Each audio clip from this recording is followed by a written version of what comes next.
13 বছর আগে কোচিং থেকে প্রেম, রাত 11টায় শেষ কথা। এক অপরিণত প্রেমের গল্পই আজ শুনব। মেয়েটির নাম মৌমিতা দেবনাথ। আপনারা সবাই জেনে গেছেন নিশ্চয়ই। ছোটবেলা থেকেই ছিল ব্রিলিয়ান্ট।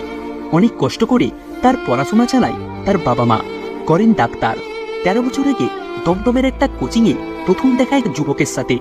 উচ্চ মাধ্যমিক পাস করে মেডিকেল জয়েন্টে বসেছিলেন দুজনে। সেই সূত্রেই কোচিং সেন্টারে যাওয়া। সেখান থেকেই প্রেম পানিহাটির মেয়ে আর ব্যারাকপুরের পলতার বাসিন্দা যুবকের। সবকিছু ঠিকই চলছিল। সেই রাতেও নাইট ডিউটিতে ছিলেন মৌমিতার প্রেমিক ডাক্তার। ঘটনার দিনে 11টা নাগাদ শেষ কথা হয়। তখনও সে বুঝতে পারেনি এটাই তাদের শেষ কথা। ডিউটিতে ছিল বলে বেশি কথা বলার সময় পায়নি। অনেক ফোনের চেষ্টা করেও পায়নি মৌমিতাকে। মেসেজ করে, তবুও রিপ্লাই করেনি সে। ছেলেটি ভেবেছিল সে ডিউটিতে ব্যস্ত, তাই রিপ্লাই করতে পারেনি। কিন্তু সেই রাত দুঃস্বপ্নে পরিণত হবে সে ভাবতেও পারেনি। মৌমিতার বাড়ির সামনে তার নাম লেখার নেমপ্লেটটা এখনো জলজল করছে। যেই বাড়িতে সানাই বাজার কথা ছিল, সেই বাড়িতে এখন শোকের ছায়া, কান্নার শব্দ। এরপর কি করবেন বুঝতে পারছেন না মৌমিতার চিকিৎসক প্রেমিক।